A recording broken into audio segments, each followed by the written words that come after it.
Hey there, art nerds. So today we have a 3-in-1 art book review. Today I am going to be reviewing No Fail Watercolor by Macleod. Then we are going to move on to Go with the Flow Painting by Kwon. And then finally we're going to talk about Watercolor Freedom by Irit Landgrafs. And you guys might notice that all three of these artists have something in common. All three of these artists are actually quite popular online, with Macleod and Irit being YouTubers and Kwon being more popular on Instagram. Now, Irit's book is the only self-published book out of the three. Macleod was published by Page Street and Kwon was published by Quarry, which is an imprint of Quattro. And both Page Street and Quattro are very interested in artists who are popular online, who can kind of sell the books themselves through their existing presence and their existing platforms. Now, as a fellow self-publisher myself, who's impatient and doesn't want to wait for publishers, nor do I necessarily want to be told what to do with the book. I don't mean basic editing. I mean like the content of the book itself and what to cover. I can definitely identify with Irit Landgrafs' desire to release her book, say the things she wants to say, and share the information with the audience that she's built here on YouTube. So I am really excited to be able to talk about and review and share these books. I have a couple that I really like and I can't wait to talk about them with you guys. And as always, if you guys have art, watercolor, and drawing books that you would like me to check out that you think are great, let me know down in the comments below, because as an art educator with a formal art background, I love to be able to recommend good books to my students so they can learn the skills and the techniques that they want to learn on their own time. So let's get started with No Fail Watercolor.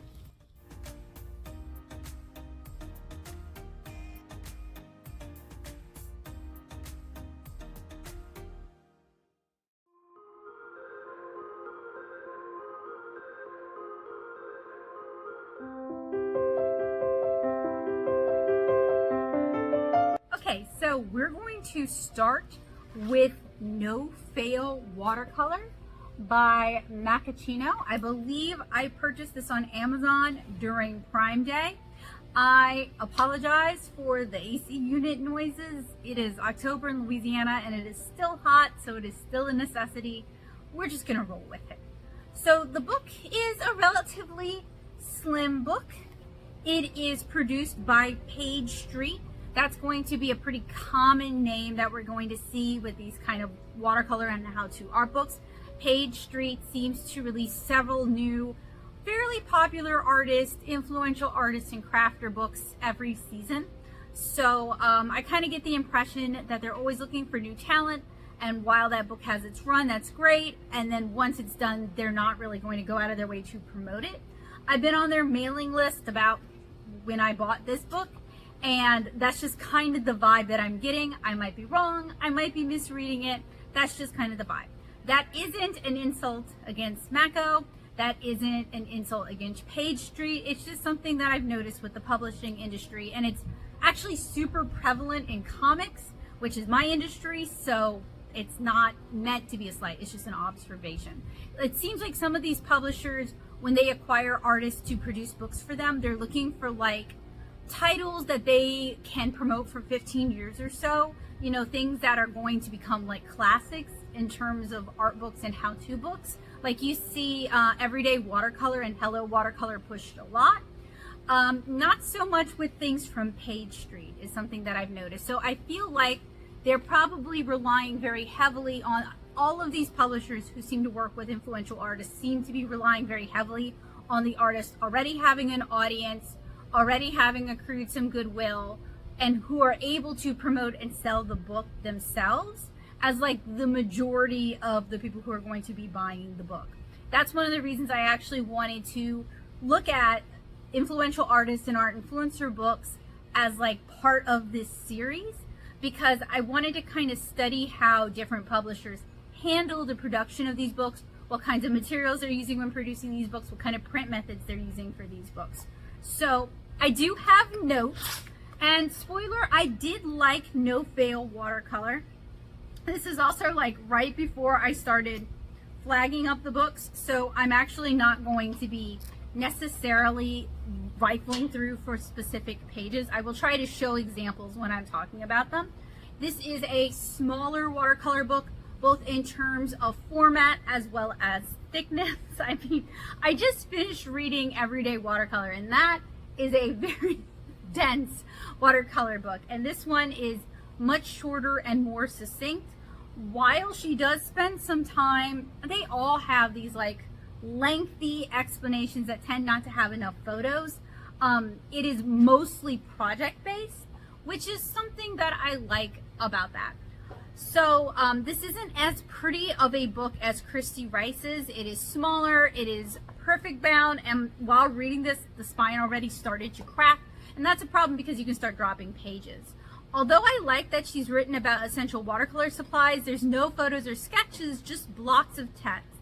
Lists or bullet points would be easier to parse. This is a section that really needs photos, otherwise why include it? And unfortunately in the Easily Influenced series, this is going to be books not having enough photos, books not having enough demonstrations. It's going to be a very common problem that I think a little market research, either on the part of the publisher or on the part of the artist, could very easily remedy. Color mixing is also very text heavy, but at least it includes photos to explain the context. So we start with color mixing right here. There are a lot of pages that have just like a lot of white space on the page that could have had more illustrations on them, or the illustrations used could have been bigger, or there just could have been more art in the book. It really wasn't as art heavy as some of the other art books that we've looked at. The color charts though are very visually appealing. The whole front part needs more photos and demos. It feels kind of rushed and it's very text heavy. I know it's not rushed, as she has a lot of good information in that section. It's just challenging to parse. And I say this as an intermediate watercolor artist who's been painting for about 10 years. I am extremely familiar with the materials, and I'm fairly familiar with many of the concepts, and I teach as well. So if somebody like me who has this experience feels like it's challenging to parse, I feel like this is the ultimate beginner's guide to painting with confidence. I feel like it's going to really shatter their confidence if they don't understand what's going on and can't figure out the concepts. And it's not so if an intermediate has trouble parsing it, a beginner is going to have more trouble parsing it. Now, where there are images, I felt like they were kind of small, and this is kind of a reoccurring theme in the book. We just have all of this white space, and there really could be more illustrations that kind of demonstrate the points. The technique section has a lot of good info, but not enough photos. This might make sense to someone who is familiar with the medium, but it would be confusing to a newbie. Like, these are all techniques that if you've been painting for a while, you're pretty familiar with them. But you can see it's so much text and really not enough photos. And there's also not really photos that actually show how the brush is held or how the materials are mixed or anything that provides that context. And I blame Page Street, not Macachino.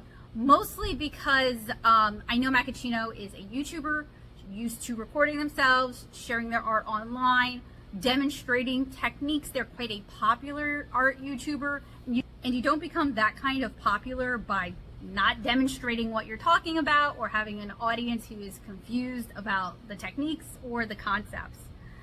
She does tend to, when we get to the project section, which is like a third into the book. So when we finally get to the project section, she does do some variations on each project to just kind of personalize it, and I like that. That's a nice touch, so that you're not just straightforward replicating what she's demonstrating. You can kind of make it your own. She really has far too photos. She tries to cover too much with just a few photos, like 2 or maybe even 3 photos on the page. And I will be fair, I am comparing her against Chinese and Japanese art books that, if you guys have hung out with me for a while, You've seen some of them. I will probably talk about some of them in this series as well. They are photo dense. It's like photos with little captions. It is so photo dense that if you cannot read the language, you can still figure out what's going on. And to me, that is goals when it comes to these kind of art books. So you want people to be able to figure out what's going on, mostly from the photos and the images that you're using. And I feel like it's way too photo light for a book aimed at beginners. So I have read how-to art books forever. Almost 20 years now I have been consuming how-to art books. And I'll point out that some of the older ones that I do recommend, like the Andrew Loomis and the Glenn Villepeu books, mostly the Andrew Loomis, are sometimes text heavy, image light as well. They do actually tend to have more illustrations than this book does. And part of the reason for that is just limitations in print and reproduction. We don't have those limitations in modern day printing. And I believe this book was printed with a web press, which is what I print volume 1 with. And one of the nice things about web presses is that you're not working with plates. You can put in a lot more illustrations and a lot more images than these publishers are going with. And it's just such a systemic problem. And to me, it's such an easily solved problem. These are artist books for artists by artists. You can deck them out with illustrations. I do like the projects chosen for this book though. For the most part, simple with very little need for drawing skills, and it's doable with a limited number of colors, cute designs. It really just needs more photos. I feel like this book would be very, very appealing to teenagers and young 20s artists who are just looking for some fun projects to do, to learn some new skills. It could also be a good book for parents or guardians to do with their older children, and you can do it as like a family activity because the projects are just very accessible projects that turn out cute, and that's something I know a lot of people are looking for. That's not necessarily something I'm looking for. I'm really looking to learn more techniques and way of handling things, but I do know this sort of do what I do and you'll have a cute piece of art. That's a very popular genre. So there was one, and I did not mark it. There's one called the Ocean Waves View that I'm not going to be able to find it now that I want it. She does a few, here we go. She does a lot of water. Most of these are water and outdoor, and there's not really anything wrong with that. Paint what you're inspired by, but keep in mind this book is like ocean heavy. So if you're going for water vibes, this is the book. I struggle with painting water, especially waves, so this was an interesting topic to me. That said, I feel like the color grading is off for the photos. Like for example, she calls it cerulean blue, but it looks more like cobalt turquoise. And while that's not a huge nitpick, the color grading, and again, I blame either Page Street or their web press, and as someone who publishes some of her books with web press, I do understand that the colors can be significantly off. Like volume 1 is often significantly off color-wise, even if we did proofs and the proofs were fine. So I don't entirely blame I don't blame Macachino for this at all. I blame the publisher for not making sure in a watercolor book that the colors were just right. So the cerulean blue looks a lot like cobalt turquoise, and you can get some cerulean blues that do kind of tend toward that, so that's just like a gut feeling. But that is an area that these publishers really should be on top of. Maybe the reference photo already has the yellow. It's hard to tell. This book needs captions and photos that show the workspace. And that's regarding the ocean waves. Like, she was describing her process, but then when you go to reference the photo, it's really hard to tell in the photo where in the process she is.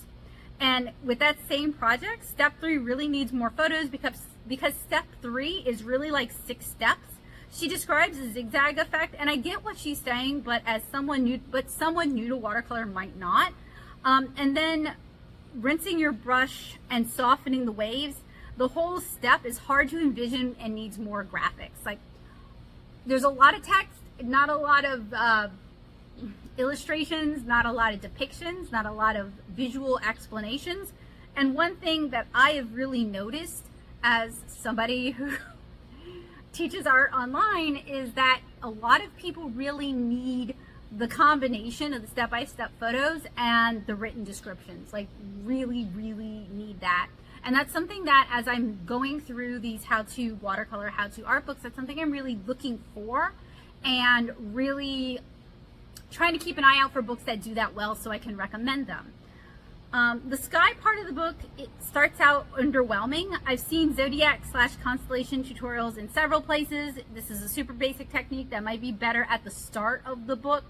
It's really mostly just wet into wet and then you use white gouache to draw the stars in. It is a cute effect, but it is, considering what she'd already covered in the oceanscapes and the seascapes, it's just very basic and it feels like it should have been introduced much earlier on. It literally just looks like what I get when I'm testing super granulating colors. And not that there's anything wrong with that, it just should have been earlier in the book. It's a cloudy, starry night project that I found interesting. Let me see if I can find it. Here we go. And this really needs more photos demonstrating the techniques, like how she's handling the sponge. She mentions using a sponge to paint the trees, and I was intrigued by that. She doesn't mention what type of sponge. There are no photos that actually show her using the sponge. There's no real explanation for whether she scrunched it up or tore it up or anything like that. That would give us these more organic shapes than like a sponge straight from the store. I understand how somebody can make that mistake as a writer. I make that mistake, but generally that is what editors should be looking for and catching. The Cotton Candy Clouds font, the Cotton Candy Clouds, this one here, looks like a fun technique and maybe worth trying. It sort of reminds me of the technique used for galaxies. The Misty Mountains, let me see. See, this book is both really small and it's just hard to flip through. I'm a fan of the spiral bound book. So this is the Misty Mountain View. It has some neat techniques and she showed me a different way to paint trees in the distance, so I appreciate that.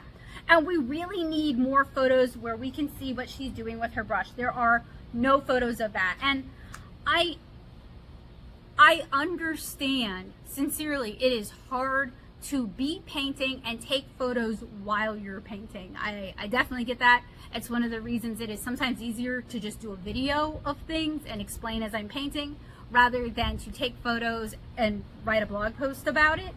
But I do think, in my opinion, for a book, for this kind of thing, it would be important enough to demonstrate these things that you might ask someone to help you out for just a few of these projects so that you can get different viewpoints. Like, we never see her workspace, we never see how she's handling her paints, we never see her palettes, we never see her brushes. We don't really get an idea, if you're a beginner, of how to set this up or how to handle it. And I feel like in a book of projects aimed at beginners, that is just really not a good thing. And I am so sorry about the sirens. Every single time I go outside to record, it's either people with giant diesel trucks, school buses with the world's worst brakes, or an emergency has happened. I do not know.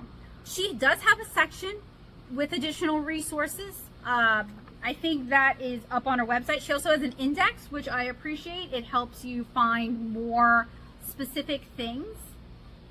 She has an audience of almost 2 million people. Her talent is to turn complex theory into bite-sized information. More photos would make that more chewable. And she did mention, okay, so I don't love the title. Did I mention that? No, okay, I didn't mention that. I don't love the title in that failure is a real part of learning how to do any art form. You need to fail in order to learn, and you need to fail in order to develop problem-solving skills in art. If you are not failing, then you're probably not growing, and you're probably not developing your own style. And she addresses this in the front of the book. She actually doesn't really like that mindset either, and that failure is healthy and a normal part of growing as an artist. So you should read. A lot of people, myself included, tend to skip the foreword of books that we're reading because we just want to get to the meat. You should probably read that part of the book. And I get the point. Like, these are all projects that, for the most part, are very simple, very easy to do. Even if you mess up, it's very easy to fix them. They are geared for success. They are geared to help you build up confidence. and to be more familiar with your art supplies and to make things you like that will inspire you to take more risks and try new things and to learn these techniques. And I'm on board with that.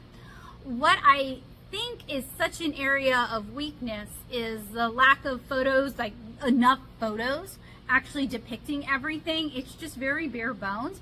And yes, it's probably safe to assume that if you bought this book, you're a fan of her YouTube channel, and you can follow the tutorials along with her YouTube channel. But when I am reviewing these kinds of things, I also keep in mind some of my younger students who are not allowed unsupervised internet access, or they're not allowed infinite internet access, or they're allowed very small snippets of internet access. And some of them are not even allowed on YouTube, like, period. And that's their parents' choice, and I respect that. It makes a lot of sense to me.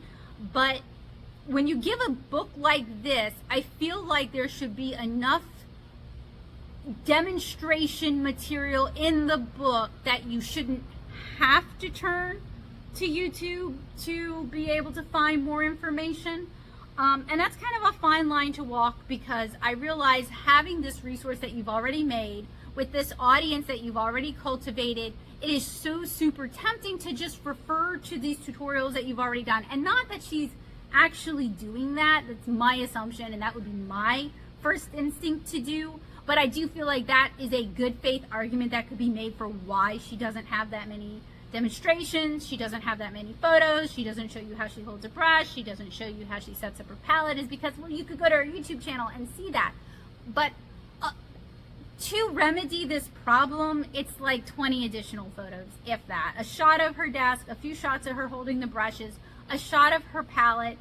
It really wouldn't take, oh, and some extra process photos explaining things, a shot of her showing what she's doing with the sponge, things like that. It really would not have taken a whole lot to make this a more fully fledged resource. I'm also going to assume, and this might be a wrongful assumption, that if you have this book, you might not have any other watercolor books, or you might not have access to any other watercolor books. Our public library where I live has a very limited, so I try to check all of these books out of my library system, and they don't have any of them. Basically, all of the books you guys see me talking about in this series, I had to buy because my library doesn't carry them. And you can fill out library request forms, and I encourage you to do so. Your mileage may vary depending on the popularity of the book. But I can't check these books out of my library. These are not a resource that's available in my library at this time. So unfortunately, you have to assume that someone, a younger artist on a limited budget who might have been given this as a gift, this might be what they have. And if you're calling it the ultimate beginner's guide, then you really need to better flesh out those points of demonstration, those points of setting up your palette, those points of setting up your workspace, especially because the front of the book is just so text heavy. Oh my gosh. It's like you have to read it with a highlighter and take notes as you go and then look things up. And I just don't think that's particularly beginner friendly. Now, like I said, I'm not blaming Macachino for this. I think it is the publisher's job and the editor's job to push the writer, to push the artist, to move the book in a direction that is going to be a better reading experience. That is their job. That is their expertise. That's what they're supposedly bringing to the table. So I blame Page Street for not really bringing that level of polish and bringing that level of attention to detail and making sure that there's enough photos and it's not just walls of text. So would I recommend No Fail Watercolor?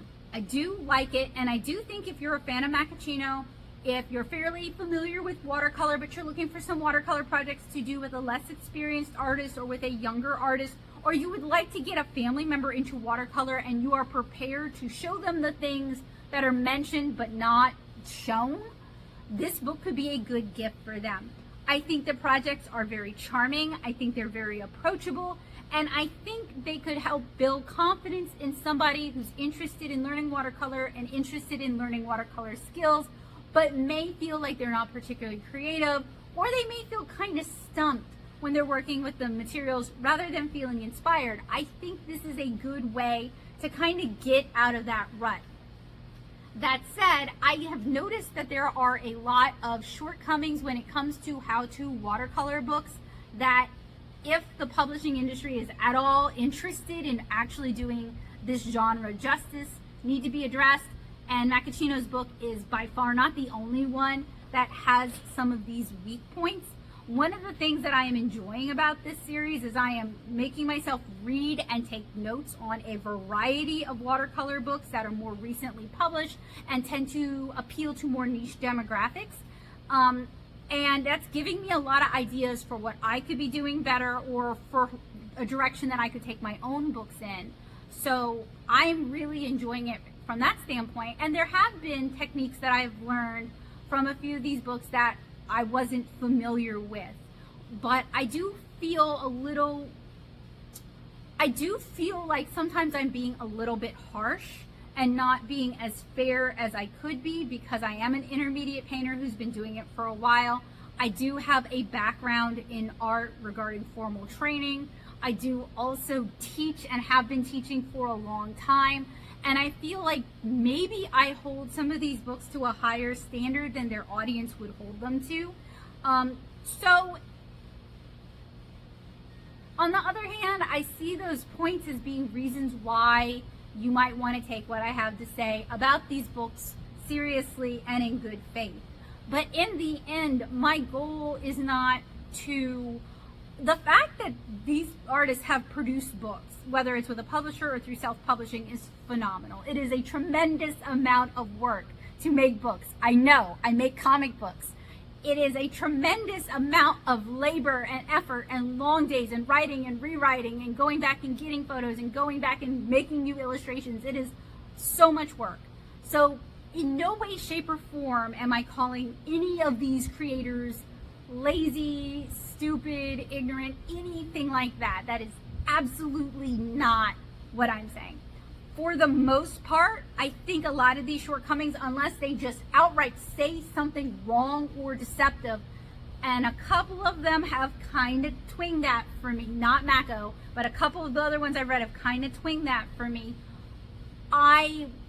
Any shortcomings I see, I'm going to attribute to the publisher or to the editor for not pushing them to explain further or show more photos or demonstrate things a little bit better. So generally, I think when a book falls short a little bit, it's really more about, sorry, I'm just reading the acknowledgments. I was double checking something here.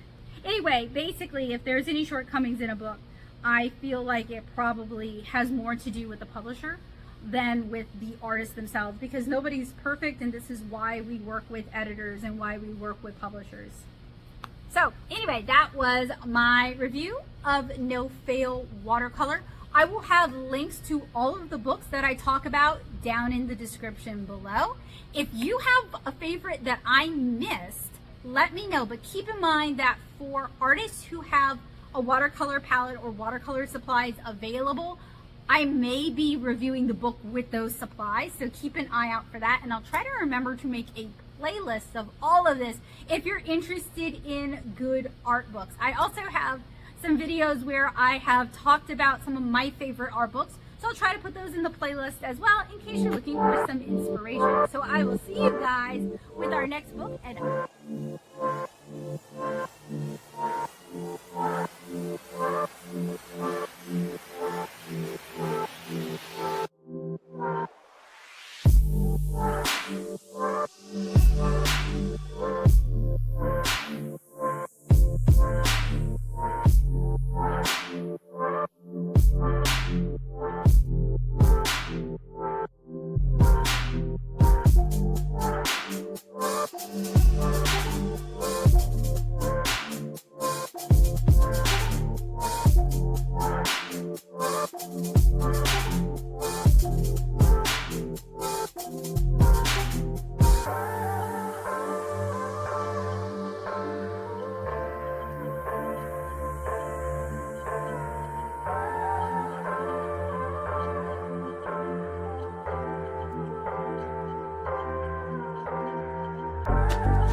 a re-recording of my review of Omar Wynn's Go With The Flow painting.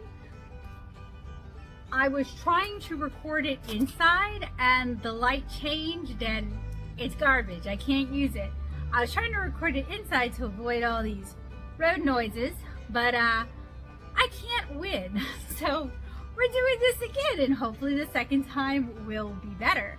So what I noticed from the first time I did this is that the review ended up going really long because I have a lot to say about it, good, and some areas that I found were not quite as wonderful as I might like.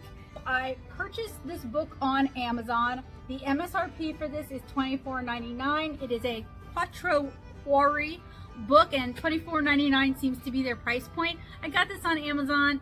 I'll have a scroll here of what I paid for it. I'm gonna utilize the sides to have scrolls just to provide context, to show you all additional images, etc., etc. Because somebody commented that just watching me talk is boring, and I agree with you. So we're going to work with that.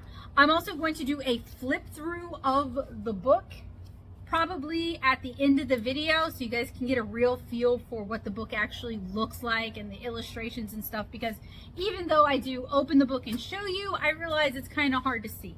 I also provide page numbers in case you have this book and you want to look at what I'm talking about, but also just because it's citing my sources. I don't like just like saying I like or don't like something without having some more concrete examples. So other than that, I think we're ready to go. I've got my iced coffee. Let's get to it. So Omar Wynn doesn't seem to have a palette or art supplies, but is fairly popular online with a YouTube channel, with a blog, and with a very popular Instagram. This book was published by Quarry, which is an imprint of Quattro. This is one of the companies that I've had some dealings with myself. They like to specialize in popular artists, I mean social media, particularly Instagram, popular artists and their work. That in a way is wonderful because you get like some really fresh new voices, but in another way it can be bad because it kind of homogenizes what they're offering, because they're offering books from who is social media popular, and someone who is social media popular may not be significantly different from 5 other people who are social media popular.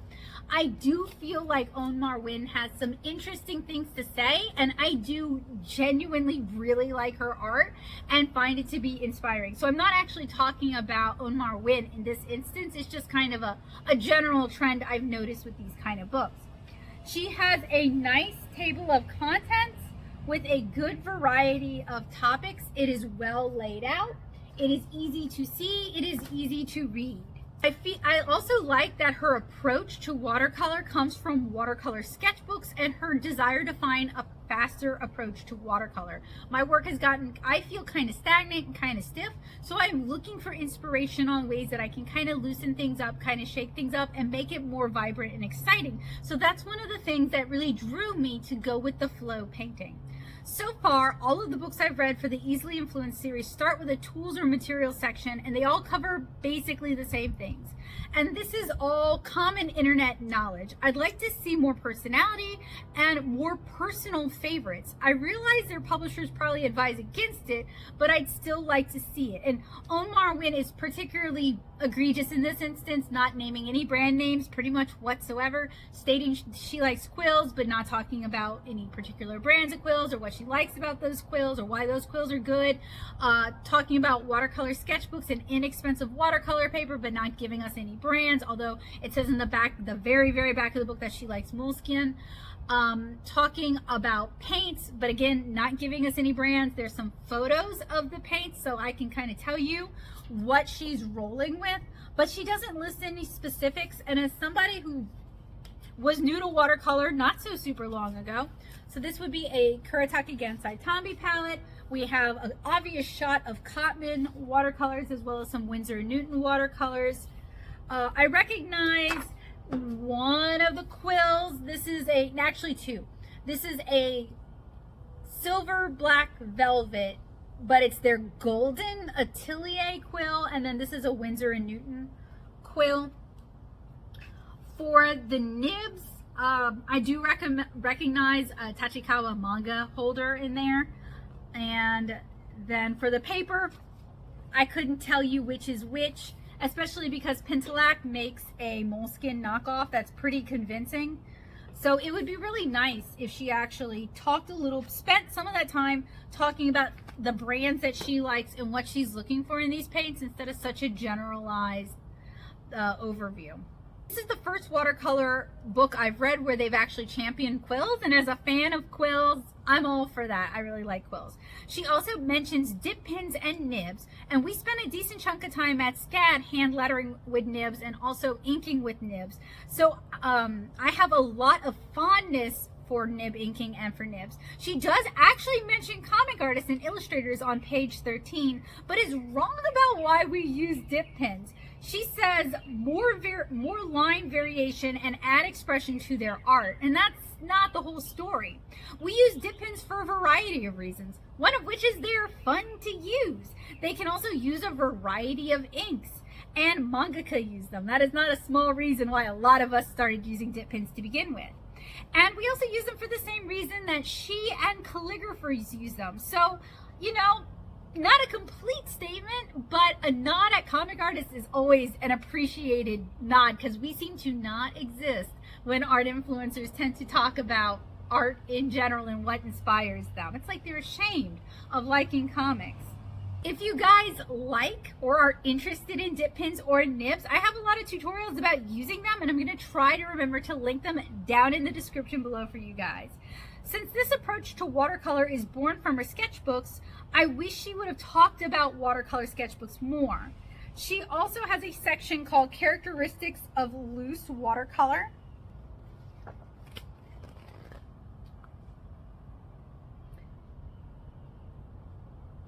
And she also refers to herself as a self-taught watercolor artist. So a lot of these books, I have yet to encounter a book that cites their inspirations in this series, in the Easily Influenced series, that cites their inspirations, cites their education, cites how they learned how to watercolor at all. So I find references to self-taught and self-taught watercolor artists to be kind of frustrating, because I know you didn't come up with this in a vacuum. You learned from somewhere, and I'm sure your audience would benefit from those resources. That's why I try to share as many of my favorite resources with you guys as I can, either in the description or over on my Blue Sky. I used to do it all the time on Twitter.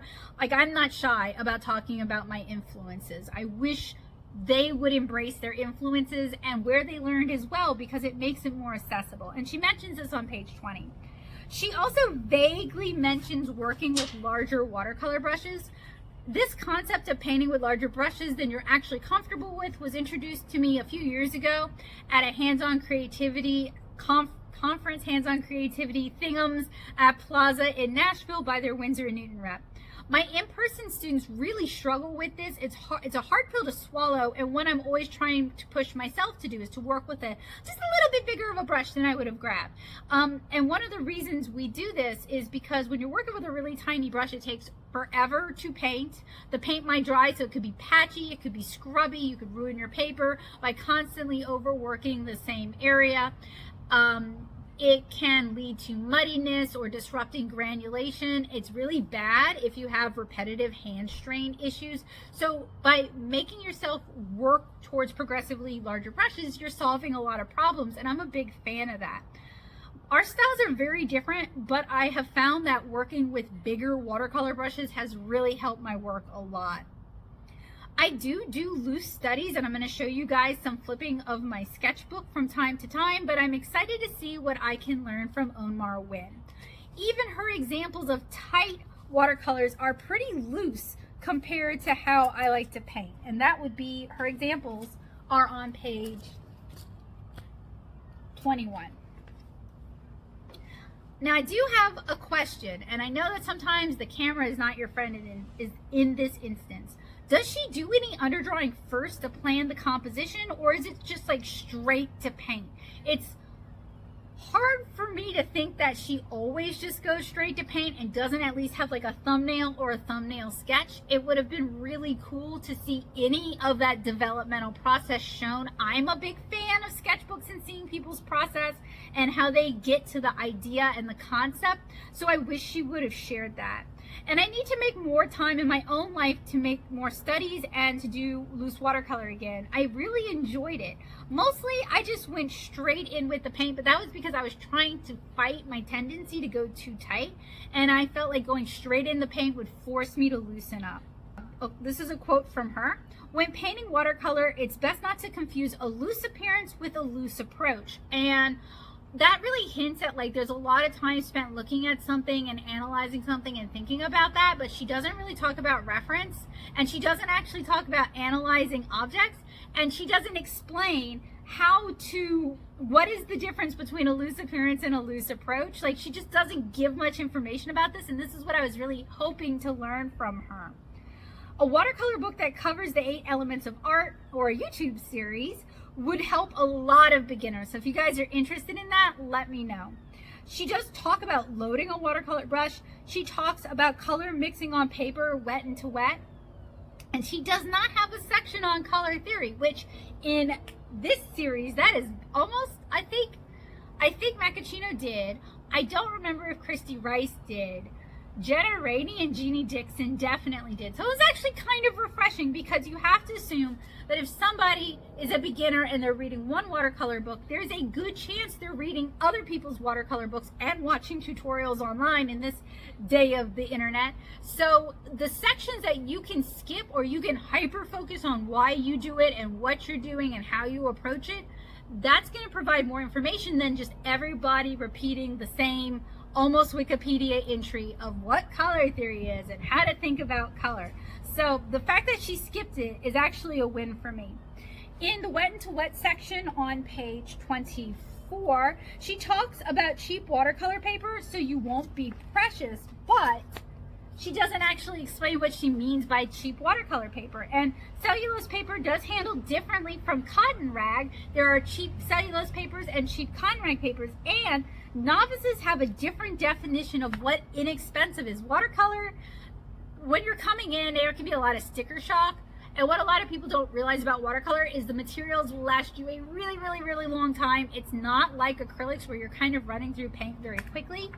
Tubes can last you a year or many, many, many years. So they are kind of expensive at the get-go, but they last a really long time. So I thought I would kind of break down some of my ideas for you guys on cheap watercolor papers and cellulose versus cotton rag.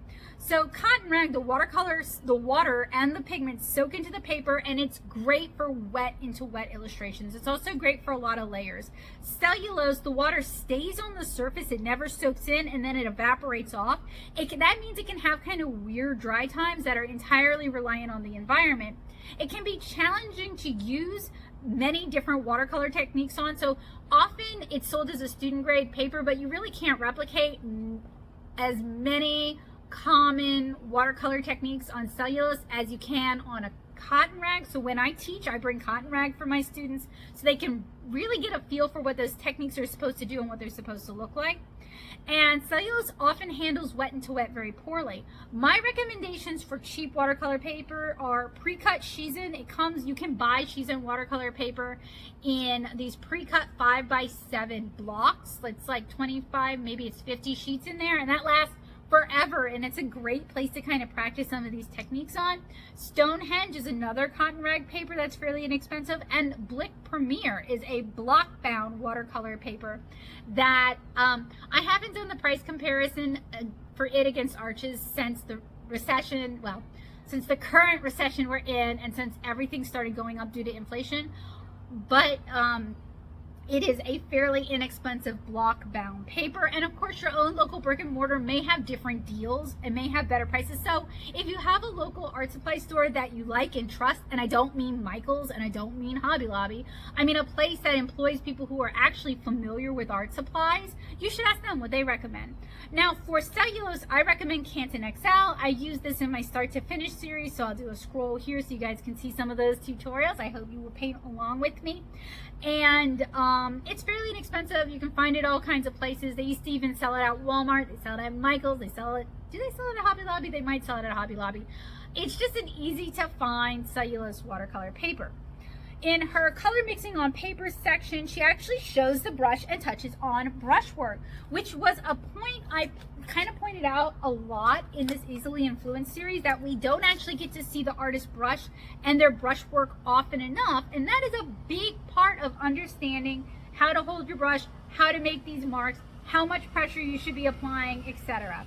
She also talks about light source just one time, which has been rare so far, and I appreciate it. I feel like she wants us to think and analyze while we paint, which is A++++. That was my thought up to like page 24. My opinion changes a lot once we start getting into the project.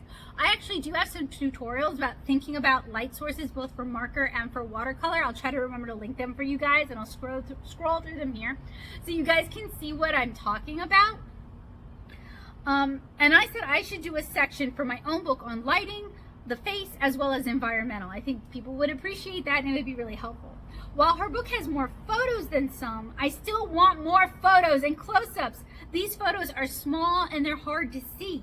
She talks about water control, which I appreciate, and she doesn't mention that paper types play a big role, so I will, because that is important.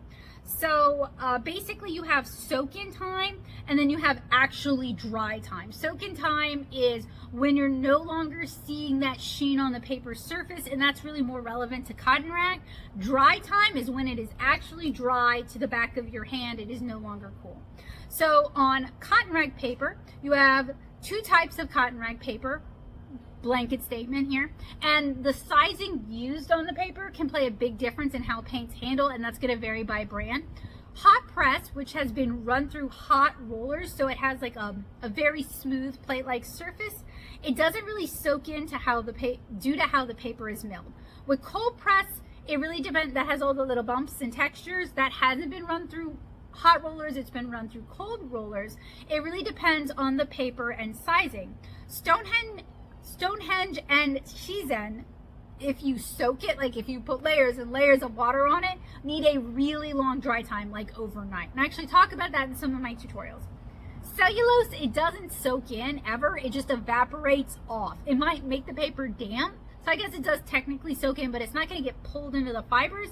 It's evaporating into the atmosphere, which means the pigments are always sitting on the surface of the paper, and it makes cellulose, if you do layered work like I do, it can be more likely for the pigments to just get scraped off as you're painting on more layers.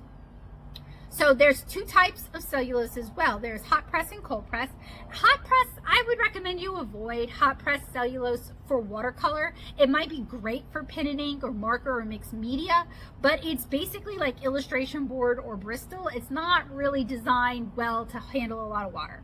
And then cold press, like I said, it's so cold press is the texture is actually embossed onto the surface of the paper rather than being a result of the cotton fibers all lining up or being belted together, basically. So it's gonna just sit on the surface. But I like cold pressed cotton rag because it still has some of that texture. It's very affordable, and you can still do a lot of watercolor stuff on it, primarily glazes, layering, and dry over wet. So then there's also dry times, like it looks dry, and then there's actually dry. And when it looks dry but it isn't, it is still cool to the back of your hand, that can maybe take like a drier layer or a drier application that doesn't have a lot of water. But if it's fully dry, it can actually take glazes, it can take layering. You can work on it like it's watercolor paper without having to take precautions. Based on the photos of her graded and variegated washes and how patchy they are, it looks like she's using cellulose. Washes in wet and wet are challenging to do on cellulose. I'm not insulting her painting ability. This is something on cellulose that would be patchy for me too. It's just an FYI for you as a reader who might be new to watercolor, that if you want those really smooth gradients, that's very challenging to get on a cellulose paper. So you may have to adjust your expectations or switch to a different paper type. And we have very different stretching techniques, so I'm going to include a clip of how I stretch watercolor paper. Now, once we get into the book, you'll see that all of her projects are actually fairly minimal layers, fairly minimal water. fairly minimal wet into wet, so you wouldn't need my full stretching process for this. Just taping it down around the edges or using a clip is perfectly fine, and that's what she recommends. But I did want to share how I stretch, because I do work with a lot of water and I do work with a lot of layers. I paint watercolor comics and illustrations that you guys can check out over here. So if you're looking for a different watercolor approach and mine seems more like your jam, this is my stretching process. It's a little bit more in depth, but it makes sure that your paper doesn't buckle, and it makes sure it dries flat, and that's really important. I did also find what I was talking about with her, there we go, her dry times. So one of my complaints about the dry times is the photos are all very small. The wash she did is very light, so you actually can't see from the photos if it's dry or not. So it's really hard to tell what she's trying to convey with those photos. I've received advice over the years to kind of prop up my watercolor as well. Just by like a couple inches, like a roll of tape under it would work. And this was recommended to me at Hands On Creativity, the same Winsor Newton rep I was telling you guys about. And that technique is actually particularly helpful for washes and graded washes, because gravity is going to kind of pull those pigments down for you. Now, for the levels of dryness that I just showed you guys, it's a good idea. The photo should be larger and the example darker in color because it's hard to see. Jeannie Dixon also covers this in Hello Watercolor. I'll try to remember to put a clip of that right here. And I really liked how she handled it as well. Having this kind of terminology to talk about how dry the paper should be, especially if you're doing it in a book, is wonderful. It makes it more accessible to the readers. If you use cellulose and care about dry times, get a hydrometer. They're very cheap. I bought one for my pet rat because they require a certain level of humidity, and they sent me a 3-pack, so now I keep one in my studio. And they're going to give you an idea of the ambient humidity and give you an idea for how long things may dry, or why your paints might even be handling strangely. Moving air like a fan and AC unit can also help speed up your dry times. Y'all know I'm not like a super big fan of using a hair dryer to dry my watercolors, because I find that sometimes it can turn the pigments milky or push things around that I don't want them to move. So I will sometimes instead put my watercolor illustration in the laundry room underneath the vents so it can get some moving air on it.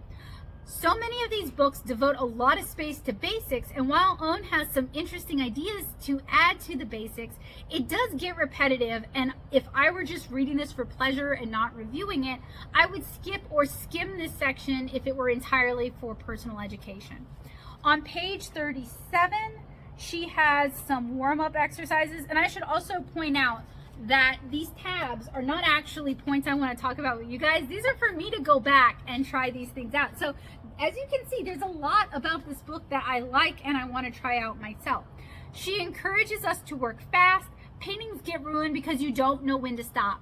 That is so true. I wouldn't say ruined, but overworked. They lose their freshness. They lose some of their life. So I was hoping she would talk more about when to put on the brakes, when to pull back, and also show us some of her failed paintings that didn't go so well, so that we could learn from them and also feel some camaraderie with her. Like, not every illustration is perfect. This is definitely true for me. I call it circling around the toilet bowl. I appreciate the brush shot in the brush controls section. I don't know that I have that marked. Let me see if yeah.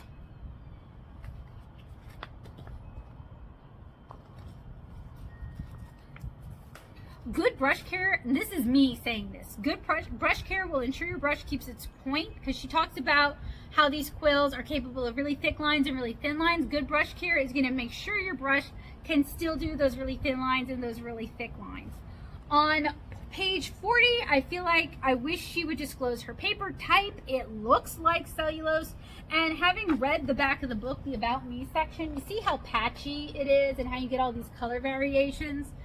That's kind of a cellulose thing. That's also kind of a student grade thing. She mentions using moleskin, and I'm pretty sure moleskin is a cellulose watercolor sketchbook. So I'm pretty sure she's using cellulose. And like I said, I'm marking her exercises that I like so I can try them myself later on. On page 52, she has inking exercises. I love dip pens and have reviewed a lot of nibs, But if you want easy mode or travel friendly, try brush pins. I'm a big advocate of brush pins. I also have some nib racks and nib holders for you guys. A Tachikaba or Zebra G nib, especially cage nibs. Those have the spring in the back. Those hold more ink. They're lots of fun to ink with. Also, look for mangaka pin holders that have the little rubberized grip. Those are very comfortable. You can find those on Amazon. You can also find them at Paper and Ink Arts, which has a physical store in Nashville and an online store that is wonderful. I used to give them a lot of business when I lived over there.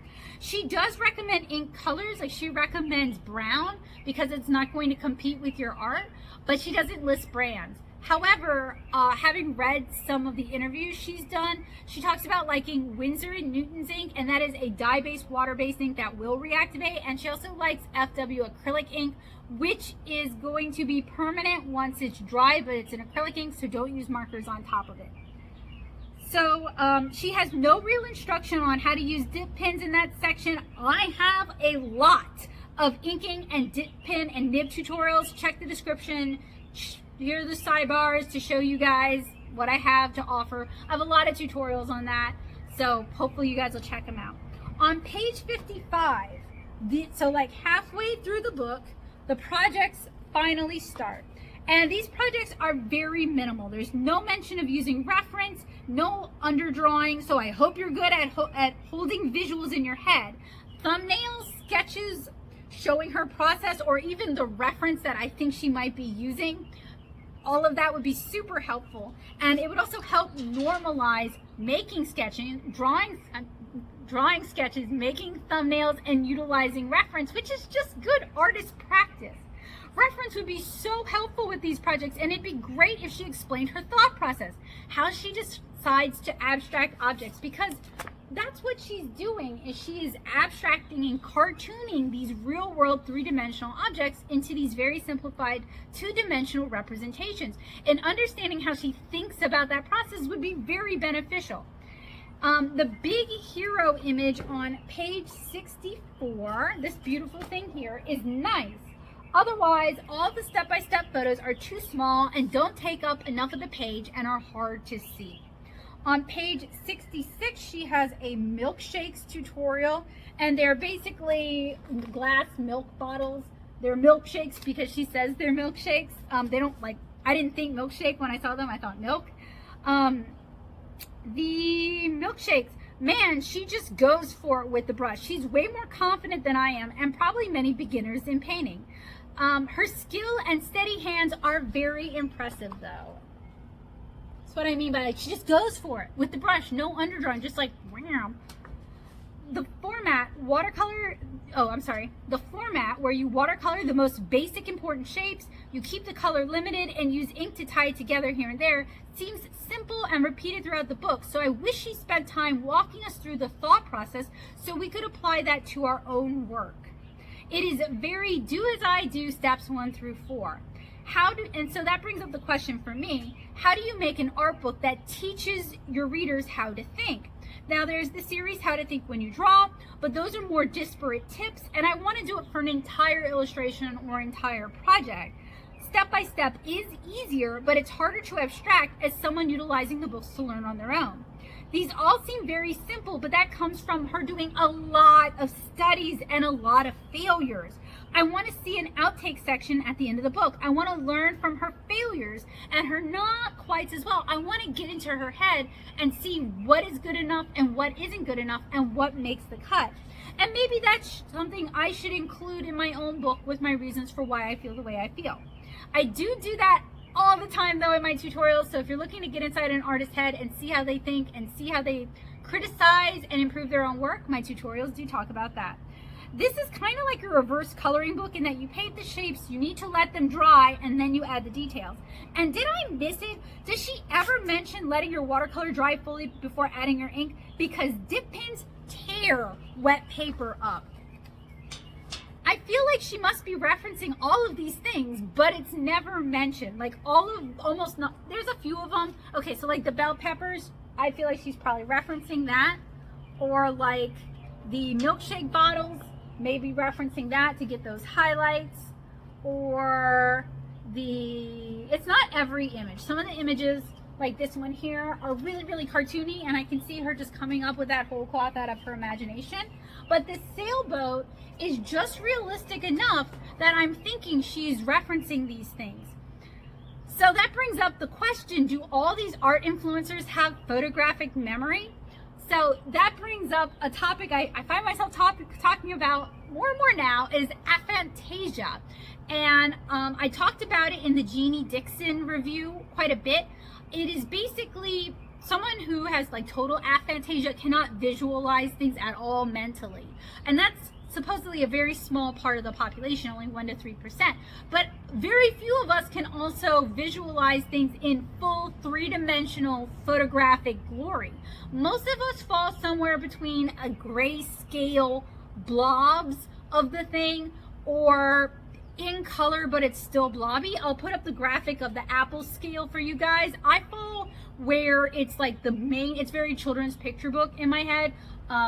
It's the main colors and none of the details. So I am always referencing things. I am always looking up how things actually look. And I encourage you guys to do the same, because I don't have a photographic memory and I'm not going to beat myself up for it.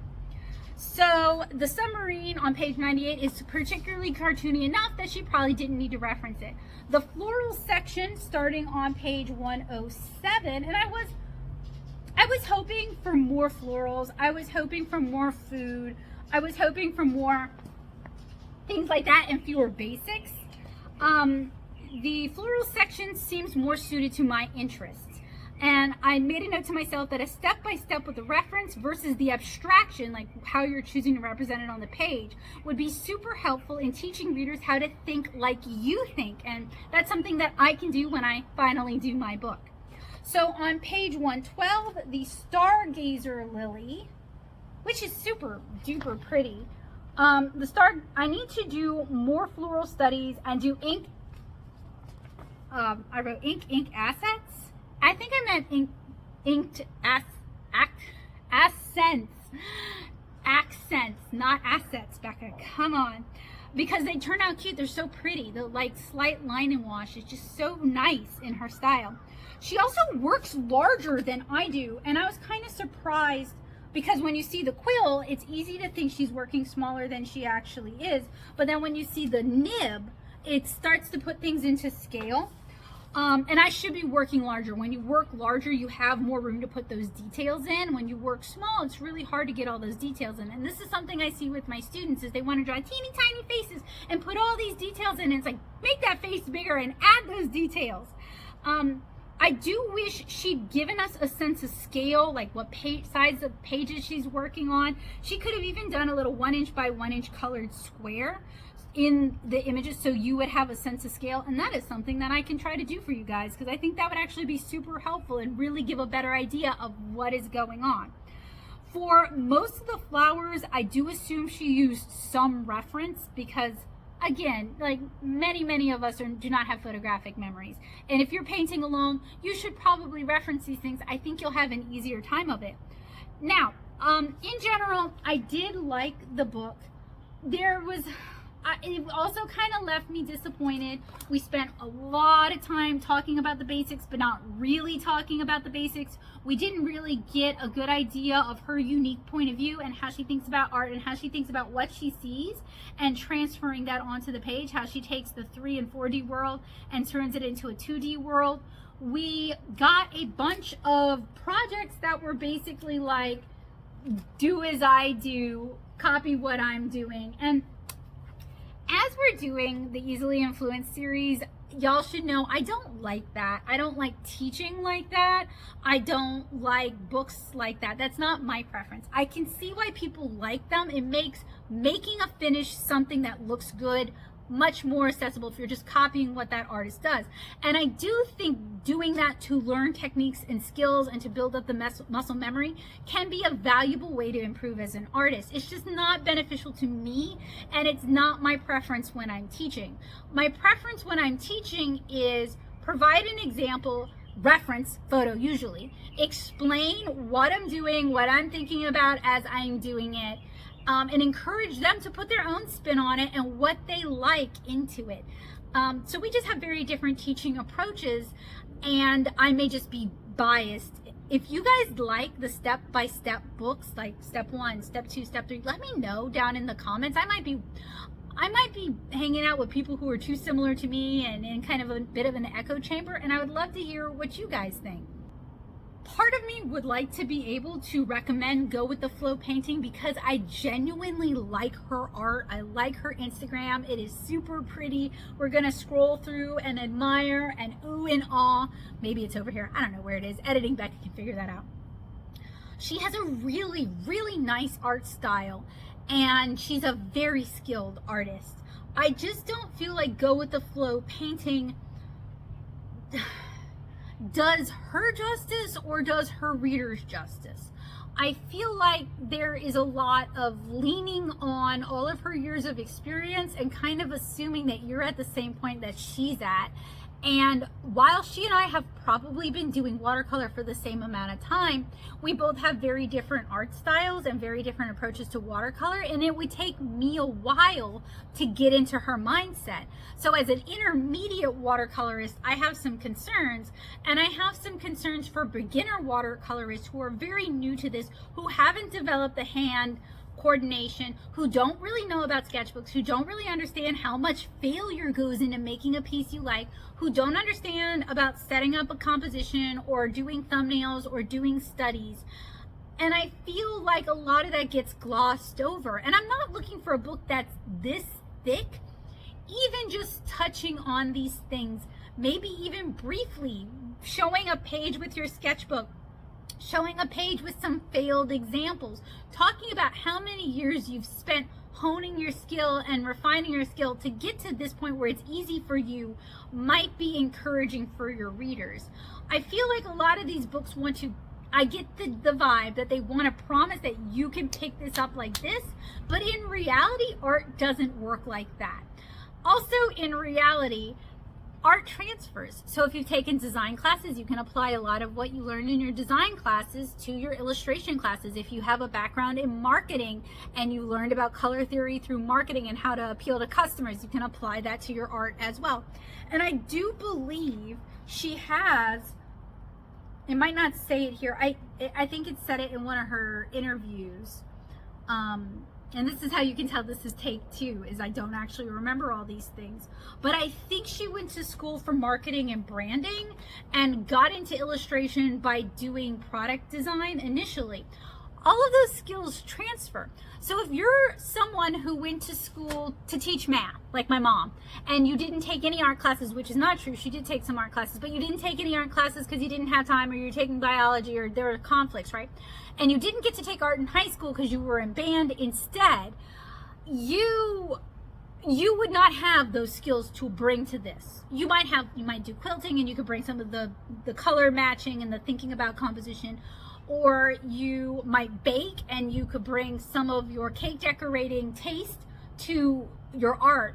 But to assume everyone is coming in with the same level of knowledge, experience, and background, and not that she overtly says it, but by not talking about some of these things, by not showing us her work setup, by not showing us her palette, by not showing us how she handles her paints, by not showing us her sketchbook and how she plans these illustrations, we're losing a lot of context. And I'm not frustrated at Omar Wynn particularly for this, because this is a really common thing with these art books. I am seeing it again and again and again. So that tells me that is a huge area that I can do something different. I can bring something new to the table. I can show my background. I can show my environment. I can show you guys my ugly sketchbooks. I can show you guys my thumbnails, so you guys can see all of the failure, development, refinement that goes into making something that you actually like. And I hope, my sincere hope, is that encourages you, because years ago when art blogs were more of a thing and comic artists and animators had these art blogs on Blogspot, seeing their sketchbooks, seeing their ugly sketches, seeing their figure drawings, seeing their failures made it attainable to me. It made me realize, oh, this is a learned skill that they're practicing. This isn't just God's gift to them. This is something that they're refining and improving upon actively, and that made it accessible to me. And that's my goal for you, and that's my complaint with some of these books, is yes, you can paint a snail. Yes, you can maybe paint a chameleon. Maybe you can paint the milk bottles if you copy her. But are you going to be able to paint the things you want to paint using the skills she taught you? Let me know down in the comments. I don't think I could, but that's just me, and I can't answer for you. So I'm curious what you guys would have to say. Now, she also does Skillshare classes in addition to YouTube and Instagram, and she has several Skillshare classes, and they look very, we're gonna scroll through some of them. They look really interesting, and there's a lot that I would be interested in maybe learning from her, but I hope they go more in depth than this book did, because I feel like I would be spending money and not learning anything new, and I'm not about that life. So I'm gonna read the about the author for you guys, and we're gonna scroll through Omar Wynn's socials. And this isn't a deep dive, this isn't an expose, it's not anything like this. It's just looking at an artist book, looking at artist art, and seeing what we can learn to be better about using social media or make a book ourselves, that kind of thing. It's really not super deep. Omar is an illustrator, designer, and teacher based in England. She's an advocate of sketchbooks with more than 25 moleskins, serving as a record of her creative journey as a self-taught watercolorist for the last 5 years. Oftentimes, these sketch explorations provide the basis for her classes and workshops. She loves to teach, with over 20 watercolor and illustration classes with over 140,000 students on Skillshare. Students often remark how calm and engaging Omar is with her reassuring and considered approach. Her mission statement is, I use my creativity and intuition to support and inspire myself, and then help others do the same, which allows Omar to remain open to new opportunities, learn, inspire, and keep creating. She's also known for her fruit and vegetable illustrations, which have appeared on countless branding and packaging products all over the world. Her website is omarwyn.com, and her Instagram is own_mar_. Wow. Let's try that again. own_mar_wyn. As somebody with ADHD, the words often want to just blah, blah, blah. And that's great. That's fun for me. But the Flow Watercolor is a pretty book. It is an inviting book. It features the art in the book on the cover. It's a book that wants you to pick it up. It doesn't promise anything that you won't learn how to paint, and I appreciate that. But I would not necessarily recommend it to a beginner watercolorist. I think I would recommend it to maybe an intermediate watercolorist who is familiar with the art supplies, who knows the properties of their paints, their papers, and their brushes, who is familiar with dip pens and knows how to use dip pens, and has already started to develop a style and to develop a feel for their art, because she's not going to teach you how to do those things in this book. So maybe they would buy this book like I did, looking for inspiration and exercises on how to loosen up their art. What I would like to see, should she do a follow-up book, is I want to see your failures. I want to see your studies. I want more fruit and more vegetable illustrations, the thing that made you famous. If you look at her Instagram, you see all these really busy, beautiful, vibrant food drawings. I want to know how you did that. So please, if you're going to do a follow-up book, do that, because that's what makes my brain go burr. That's what I want to learn, and that's what I was hoping you were going to do in this book here. So that would be awesome. So I hope you guys found today's review, Are Easily Influenced by Omar Wynn, to be helpful, useful, and informative. If there is another art influencer or influential artist who has a book or watercolor product, or let's be real, drawing or inking product too, on the market that you'd like to see me talk about, let me know either in the comments below, in the chat, because I think I'm going to do premieres for all of these, because it's just been so fun talking to you guys. Or you can share it on my Discord server, the Paint Box. I'll put a link to that down in the description. Make sure you check out the description for links and resources and more goodies. If you like what I do and you want to help me continue to do it, I purchase all of these materials out of my own pocket with funds raised from Patreon. So if you want to help me do it, you can join me at patreon.com/nattasoup.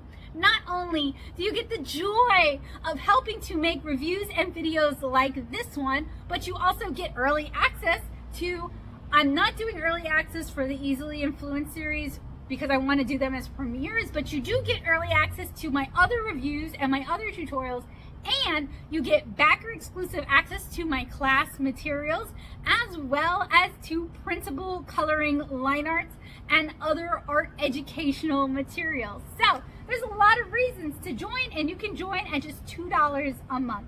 I hope you guys will check out some of my art, some of my illustration, and my watercolor webcomic, 7-Inch Kara. You can read it at 7inchkara.com.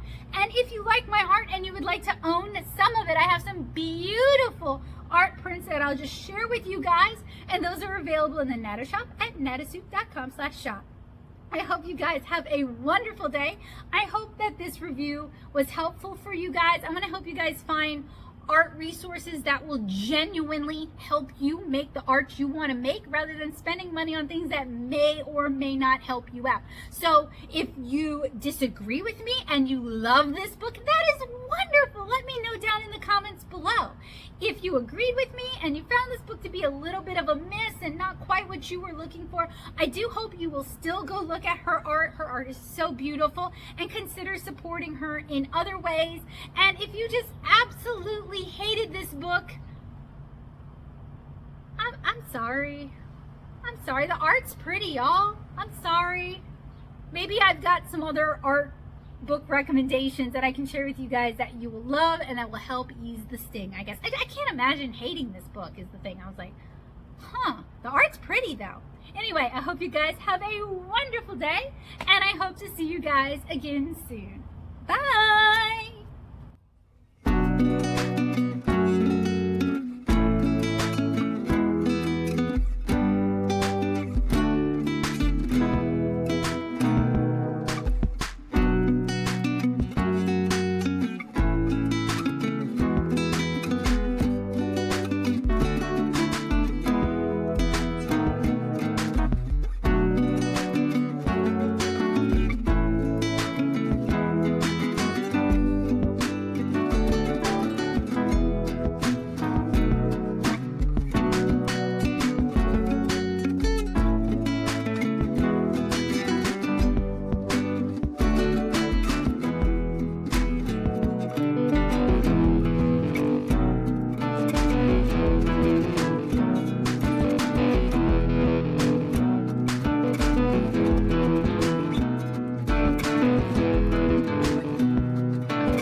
Today we are talking about Irit Landgrafs Watercolor Freedom, painting techniques to unleash creative joy and intuition.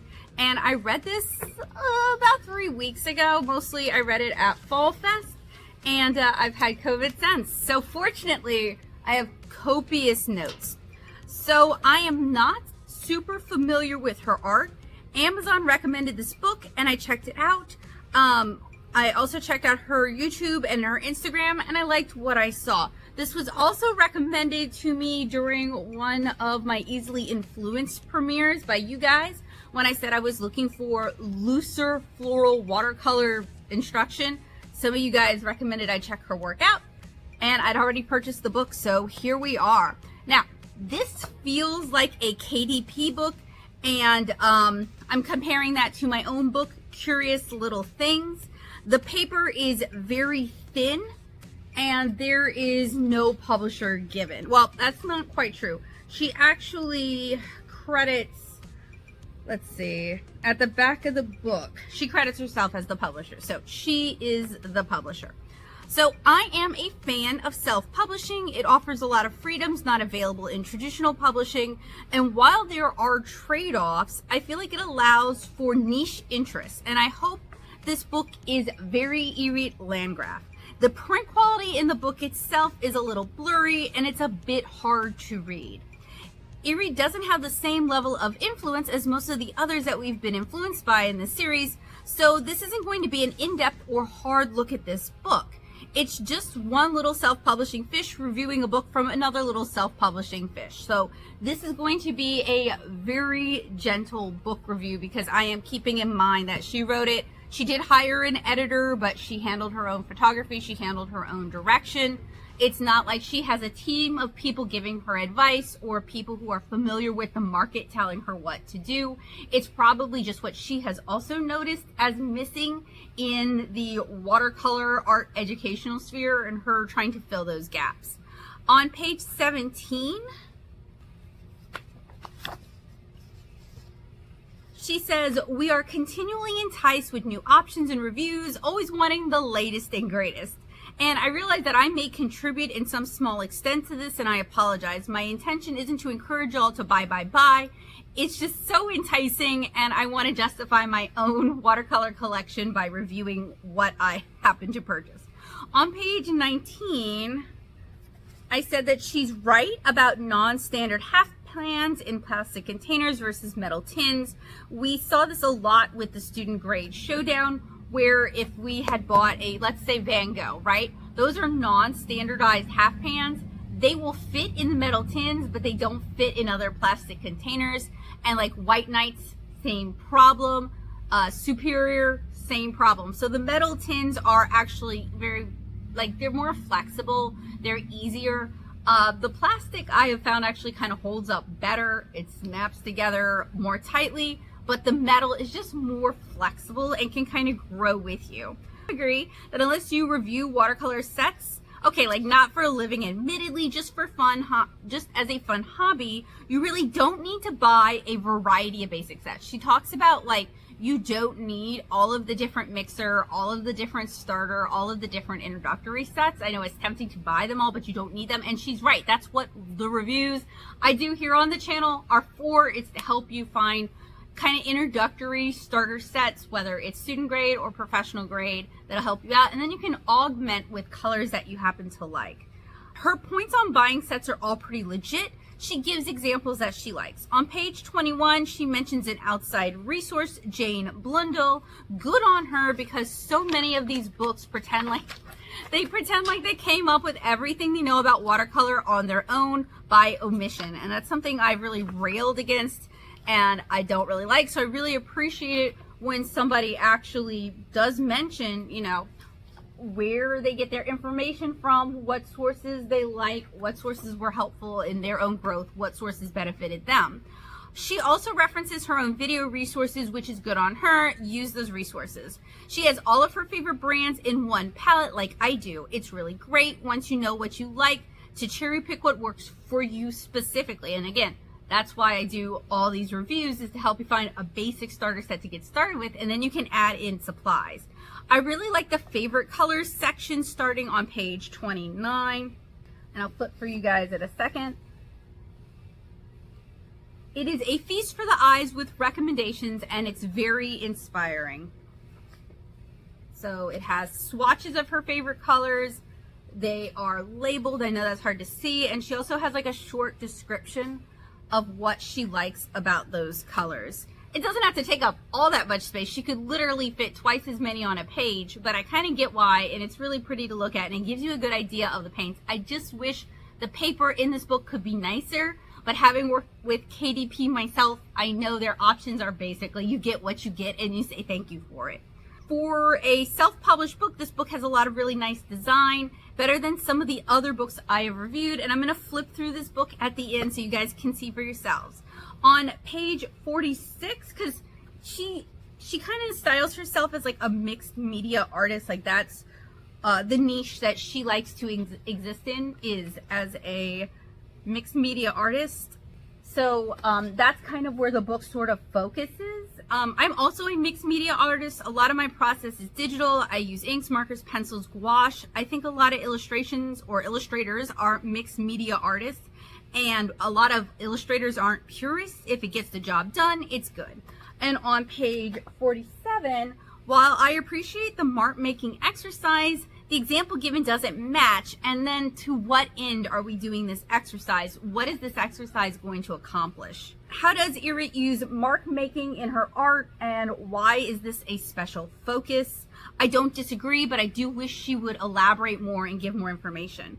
I want to know what makes Irit and her approach special, why I should listen to her, and she also recovers a lot of old ground that other watercolor artists, why is that word so hard? Other watercolor illustrators have covered in their books extensively. So it doesn't necessarily feel like she's making the best use of her space, and it's a self-published book. She can make it as long as she wants to make it. She also uses a lot of watercolor buzzwords like color stories and signature colors. She spends a lot of pages on color mixes from page 55 to 67, and the print quality and the paper choice don't support the swatches very well. And some of that is a limitation of, you know, self-publishing, KDP, their print quality. You do get proofs, or you can purchase proofs with KDP, but I think if you're going to lean this heavily on showing off your swatches and showing off what the watercolors can do, going with someone who can offer a better print quality would be a good idea, especially if you have the popularity and the fan base to do this. And for those of you who are not familiar with me, I come from a comics background. I'm familiar with Kickstarter. I have had my own Kickstarter projects. I have supported Kickstarter projects. I've been in anthologies. So I do actually understand a little bit about fundraising and crowd raising money to publish books like this at a nicer quality than what you would have had access to. I'm speaking from my own experience with volume 2 of 7-inch Kara. And print on demand for smaller projects, lower demand projects where you're just kind of testing the water, you're not sure if there's an audience for it yet, that's a great idea. But a Kickstarter to print with nicer paper, and also it would have offered her a lower price point per book if she was able to do that and buy in bulk. That would have been a route to go. Maybe she wasn't aware of that, but that is an option when you're self-publishing these kind of books if you have the kind of audience for it.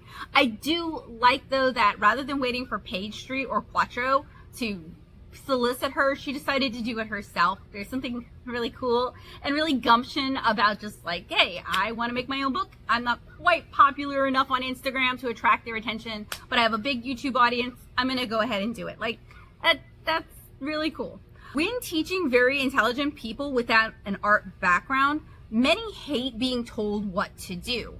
And this book gives me a very strong impression that Irit is also this way. And this is something I face when I'm teaching. This is something I see here on YouTube. A lot of very smart people who are used to teaching themselves things, teaching themselves skills, don't like to be taught the rules. They don't want to learn the right way to do it because they think that's going to stifle their creativity. Learning the rules teaches you how to break the rules. So generally, my suggestion would be to humble yourself a little bit, accept that the person you're watching, listening to, or reading might know something you don't, and give them the benefit of the doubt and hear them out. If you don't know the rules, if you don't know how to use the materials, if you're not familiar enough with the materials to know what they will and will not do, when you can and cannot break the rules, when it will and will not be archival, when it will and will not work, why are you teaching this kind of material? Why should I listen to you? Especially as somebody who is a fellow intermediate level watercolor artist with more experience and formal training, what are you bringing that is unique, that is special, that is your voice, that is your expertise that I should listen to, that you haven't cobbled from other YouTubers, that you haven't cobbled from other books? And I'm not saying that to be ugly. That's something anybody who is creating a watercolor book, whether you're working with a publisher or you're self-publishing, that's something you need to consider when you're making your book, is not to let imposter syndrome take over, but to really bring something unique to the market that screams you. And as much as I complained about some of Jane Davenport's choices, what she didn't include and what she did include, her books did scream her, and we could have taken more of it. With Josie Lewis's book, I really, really liked her essays and asides. You could tell how smart she was and how much she thinks about art. And I did not feel like this book really delivered in that regard. And reading more watercolor books, doing more research before self-publishing one, might have been a good idea. And I don't mean to be super harsh. When you're existing in the self-publishing space, you really have to work hard to stand out. You really have to work hard to justify your existence, because there are always going to be people who see that you're self-published, that you are not working with a publisher, and assume it's because you're not good enough to work with a publisher, not understanding or not like talking to you about your rationale why you might have made some of the choices that you made. Like for me, I self-publish because it allows me to work at my own pace with my own health issues in the media that I prefer. I could have given those things up and worked with publishers years ago, but I didn't want to give those things up, or I physically was unable to give those things up. So different people do have different reasons, but you still have to justify why you're on the market and why your book is worth reading. And I would not have purchased this if Amazon hadn't recommended it. So clearly Amazon saw what I was buying and thought this would be something interesting to me and that would be worthwhile to me. That said, these same very intelligent people, the ones who don't want to be told what to do, don't want to learn the rules, don't want to learn the basics, when you don't give them enough direction, they start to complain, or they feel like you should be able to read their minds and give them unasked guidance. So your mileage may vary when creating content for these very intelligent people. It's like you have to think, you have to be twice as smart as them, and you have to think around them, which is a skill set I do not have at all. Teaching is a balancing act of curiosity and humility. So Irit claims to be self-taught by the internet. So I want to know, and y'all know that's like a pet peeve of mine, who are your heroes? Who taught you? Shout them out. This is a platform that you have because they helped you achieve this. They taught you whether they know you or not. Give them their flowers, give them their accolades, give them a little moment in your book. Not only will that give your readers more to research and more to learn and will make you a more fully fledged resource. You'll stand out in the crowd, I'll tell you that, because people are not doing that. But it also shows humility and that you respect and honor those who sacrifice their time and energy to teach you. And I think that's one of the things that's really flawed about the online art community is we're taught the narrative of the self-taught artist. That is championed above going to school, above taking classes, above having friends teach you, above having other people teach you, above learning from tutorials and admitting it.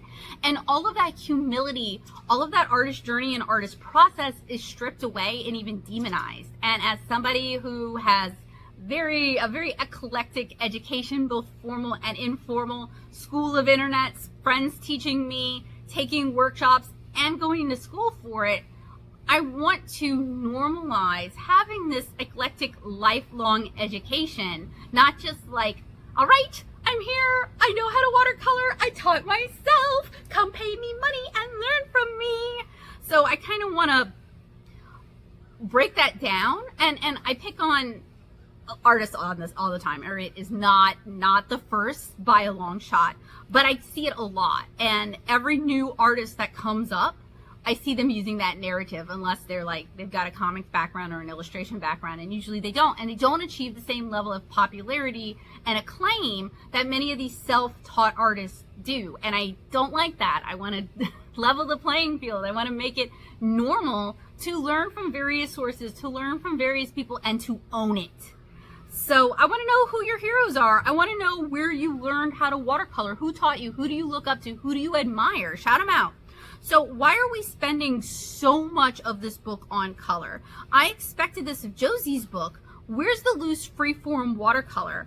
Are these in response to questions you're frequently asked on your channel? Oh, this is not going to work. So I don't know if I can do it this way either. Well, we'll see.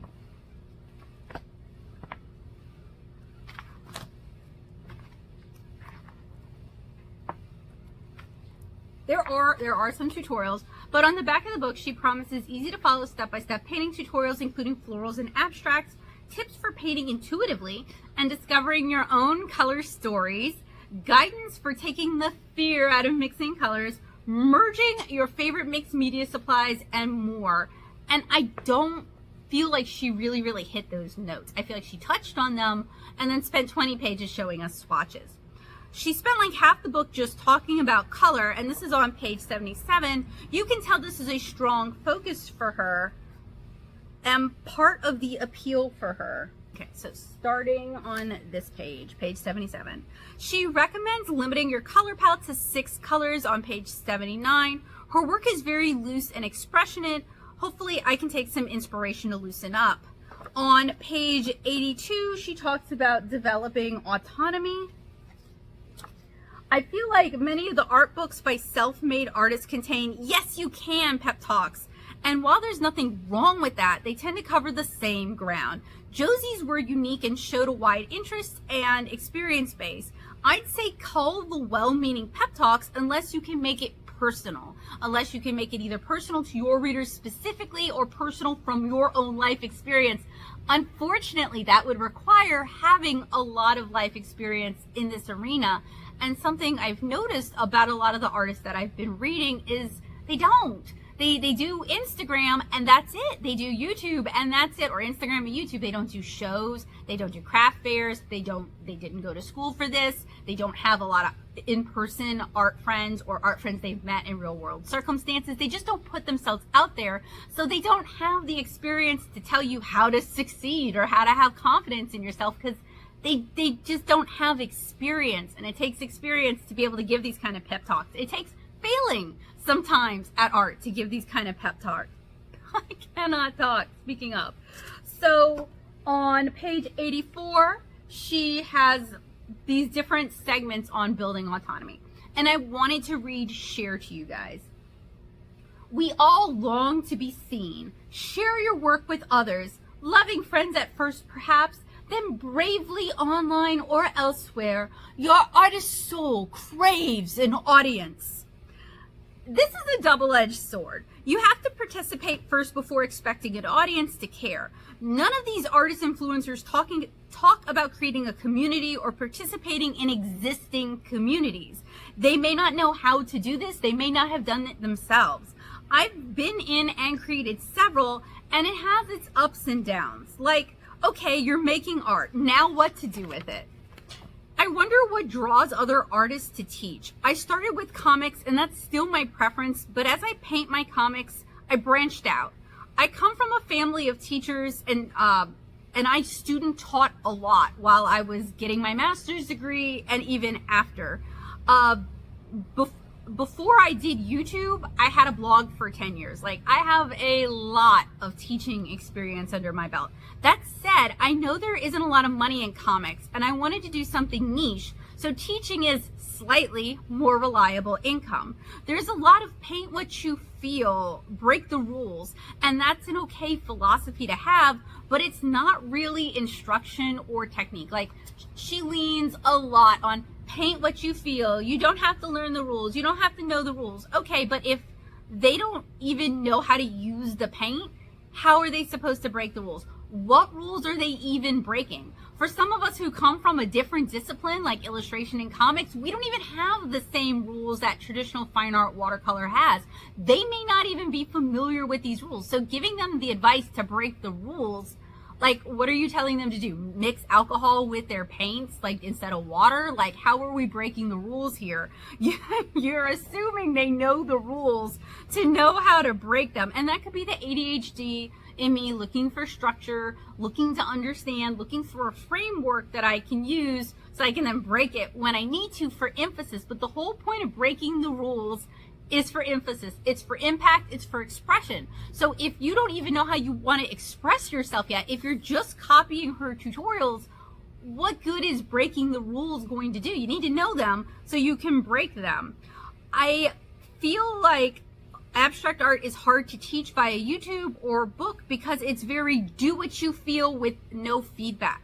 And by that I mean they cannot give you feedback. It's a YouTube tutorial. It's a book. They can't be like, yeah, that's working for you. No, that's not working for you. So, like, other than your own personal taste and feedback from the other loving friends in your life who may not, they may just be nice. Like, they might be like, that's great. And, like, not care, not like it. It doesn't mean anything. It doesn't say anything to them. Now, like I said, I'm a comic artist. So, like, a lot of what I paint is storytelling, it's communication. That is super important to me. I don't do a lot of just like paint for fun, and that's like painting for fun is valid, right? But like I want to communicate something deeper. So I might not be the best audience for this. And when I say something deeper, it doesn't have to be super deep. It could be adorable little girl likes cute bunnies surrounded by roses. Feel good, smile please. Like, it doesn't have, for me, it doesn't have to be super deep, but it has to be deeper than these colors make my brain go burr on the paper. Like, that's just not enough to keep me interested. But it does well on the internet. So what can I say? Like, some instruction on composition, balance, design, a walkthrough of her process would be really helpful. But she does include a lot of photos in this book. On page 94, she says, wherever I looked and whomever I learned from. Where and who? Cite and credit, please. Who are your inspirations? Paint from life or paint from photos. Page 94 for content. It's been a while since I've done a book review and I've been sick. Can you tell? So on page 94, she talks about painting from the mind's eye. When I started painting with watercolors, portraits, flowers, landscapes, or other subjects, wherever I looked and whomever I learned from, the basic concept was always the same. Paint from life or paint from photos. Sound familiar? So I did that. I did that for a very long time. I didn't think there was an alternative. Who are you reading? Where are you getting this from? Like, okay, we've had different lives. Very different lives. But like, I grew up reading comics.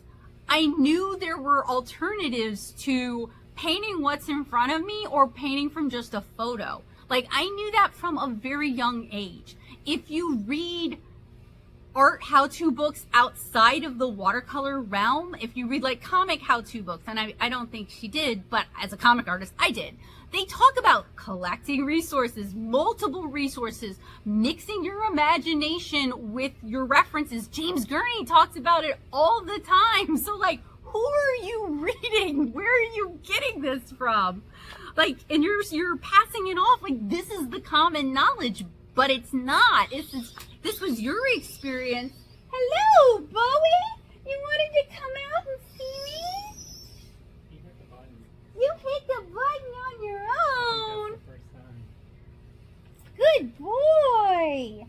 Oh, you're such a good. I've been out here for 24 minutes recording, so. I know. Dear Bowie. So, I don't know where she's getting this from. It's not common knowledge. It's not common mixed media knowledge. It's not common comics knowledge. Maybe it's from like, you know, we all end up with like a weird, if we don't talk to other artists, if we don't get other artist recommendations, if we don't have artist friends, we all end up with this weird amalgamation of like the art books they had at our local library, something that was laying around at a doctor's office, whatever Google happened to serve us that day when we decided to look something up. So like, I'm not saying she's a bad person, but she wrote a book and she doesn't credit what she's reading. She doesn't credit who she's reading. She doesn't credit what she's watching. So it's really hard for me to know where these ideas are coming from. But I can absolutely tell you this is not like, at least in the comic sphere, that's not the normal. Usually anything you want to draw is going to be a combo of reference, if you're lucky, photos, and your imagination. Often a lot of your imagination. On page 104, floral painting, her work is really loose compared to mine. So it's interesting to compare the process. I tend to visualize in black and white first, and she seems to visualize in color. Her work is very much mark making heavy, but not necessarily brushwork reliant. I wonder how it would look with a larger brush. She tends to use, from what I can see in her pictures, very small sumi and Chinese brushes. And if she was working with larger brushes, that might open things up. It might make it more expressive. It might make it more fluid. It's hard to judge these as follow along projects or tutorials because it's very her thoughts, and that's okay. I've complained before about watercolor how to being step 1, step 2, step 3, and not enough how to think about making art. On page 107, also, I apologize if I sound like I'm angry. I'm not angry. I apologize if I sound like I'm yelling. I kind of am because I'm yelling over the AC unit. It is crazy loud today. And I would go further out in the yard, but it's been raining for the past 4 days, so everything is sopping wet. So this is just me projecting, and it's also early in the morning for me. I'm trying to do this before I go to the Ren Fair, so I'm very tired. Not the best timing, but this review has sat for a month, and I wanted to make sure I got it done. So on page 107, her advice on floating subjects works across subject matter. On page 108, her advice to step away is solid advice. Assessing the contrast, we've gotten advice in other books on tips on how to judge this. She provides some info on how to judge contrast. She doesn't really have a lot of technique in this book though. Her advice on abstract painting seems challenging to give remotely. Maybe explaining her thought process would have helped. On page 125, she gives the advice to push through. This is probably the point where many people start to struggle, and I would call that the ugly phase. You guys have heard me refer to the ugly phase. It's when the contrast is off, it's like almost done but not quite done. You haven't tied it all together, you haven't added the finishing details, it's just not gelling. That's typically when people say trust the process, but you have to be familiar with the process that you're using, the process that works for you, to trust the process. So typically my advice for that would be like, try something, make some mistakes, learn from it. Maybe even record yourself and look at the footage and see what you can learn from it. When I'm doing time-lapse tutorials for you guys, I always learn so much from self-critiquing my own work because it gives me a chance to see it in motion, and it gave me a chance to kind of get some distance from it, and I would maybe make different decisions the second time around. So being able to watch your work and see your process and learn from it can be a really great way to improve as an artist. On page 140, she talks about oil pastels. Now, I have like a little bit of experience with oil pastels, but only in like a very slight hobbyist sort of way. I don't use them with my work typically. And my question for this is, wouldn't the oil discolor the paper / the watercolor, or am I misunderstanding how these two media might work together? On page 142, she has instructions on how to make a sketchbook. And instructions on how to make a watercolor sketchbook aren't a bad idea to include in a book like this. Nobody else is really doing it to this extent. So I think that's kind of cool. I mean, Jane Davenport talks about like gessoing over pages to make them a little more sturdier and a little more receptive to mixed media, but like actually making your own sketchbook and putting it together is a fun inclusion in a watercolor book like this. On page 50, she talks about leveraging your artwork.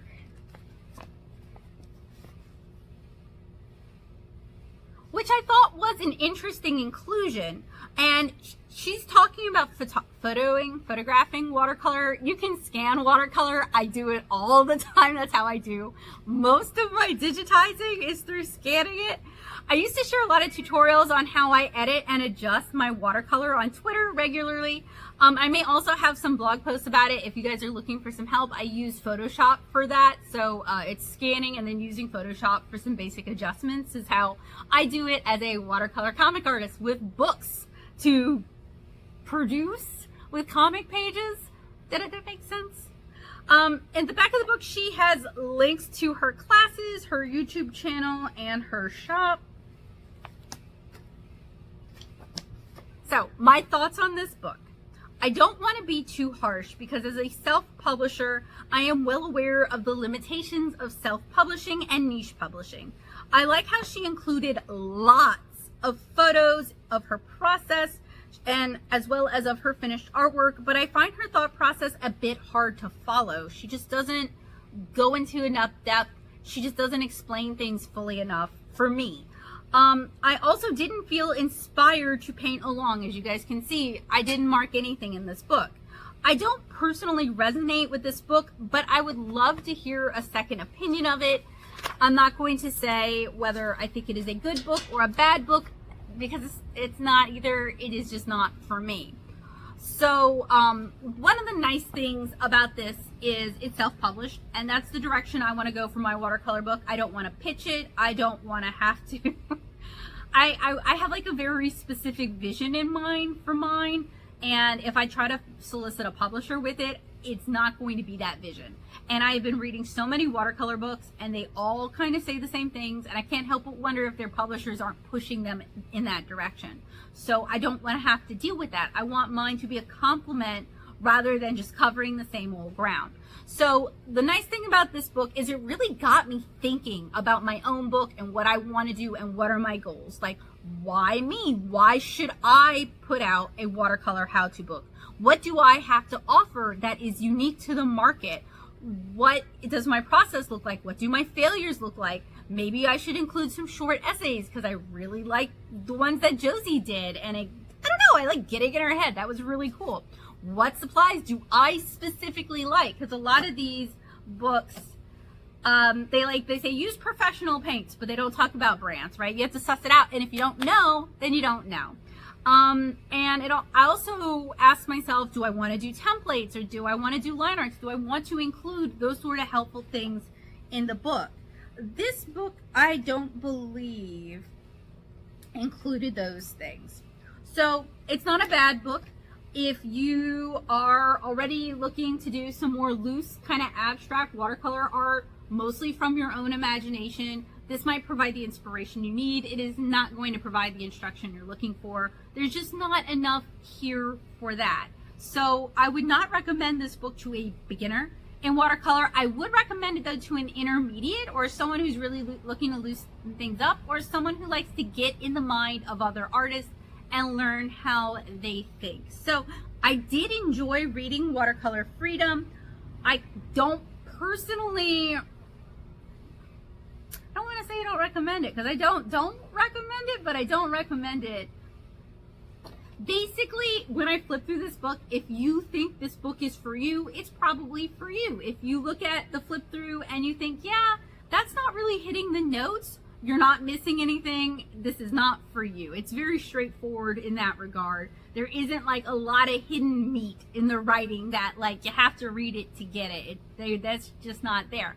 And that's okay. It doesn't always have to be there. Sometimes art books can exist because they are pretty books with pretty art, much like a coloring book can exist because it is a pretty book with pretty art that you wish to color. So thank you guys so much for joining me for my review of Watercolor Freedom. I hope it was helpful, useful, and informative for you guys. I just want to remind you guys, I do not know Irit Landgraf. We have never met. We have never conversed. We have not talked online. We have not talked in person. This is not personal. We don't know each other like that at all. We are just two smaller artists on the internet doing our own thing, and I think that's really awesome. I am going to link her linkity links in the description below. I believe this is either the third or the fourth little shorter book review that doesn't also come with watercolor supply, like a watercolor supply review. And I think that's probably going to be it for this recap. So thank you guys so much for watching. Let me know which books you enjoyed. Let me know what books you would recommend. And hopefully I'll see you guys soon with another art supply review, maybe a book review, a tutorial, or an artist chat. I hope you guys have a wonderful day, and I hope to see you guys again soon. Bye, guys!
I have to say, I've been really enjoying the Easily Influenced series. It does have some downsides to it, but for the most part, I have had just so much fun reading all of these different art books and getting inside the heads of other artists, and it's been tremendously inspiring. Not necessarily for my own book, although as you guys can, not necessarily for my own art, getting ahead of myself. As you can see from Omar Wynn's book, I definitely flagged a lot of pages, but for the watercolor book that I am kind of starting to pick at, kind of starting to work on, it's given me a lot of ideas of areas that I can cover and topics that I can uniquely talk about. And it's also given me a really good idea of what isn't currently being covered in these art books and what's being covered to death. If you guys enjoyed this three-part review, three-point perspective. If you guys enjoyed this three-part book review, let me know that you liked it. I have a lot of other art influencer books, and generally when they don't have an art supply that I can review with the book, I hold the book review and am planning on releasing them in sets like this here, where we have 3 book reviews in a row. Now, obviously, you guys noticed that I utilize chapters so you guys can find the review that you're the most interested in. But if you hung out and watched the entire thing with me, thank you so much for being such wonderful company. I truly appreciate it. I hope that these reviews were helpful, useful, and informative. Hopefully I spent money so you didn't have to, and you can just buy the art books that are truly going to be useful and truly going to make a difference in your life, rather than feeling the need to accrue every art book, because who knows, there might be some nuggets of wonder in there that you missed in the initial flip through. Is that just me? Am I the only person who does that?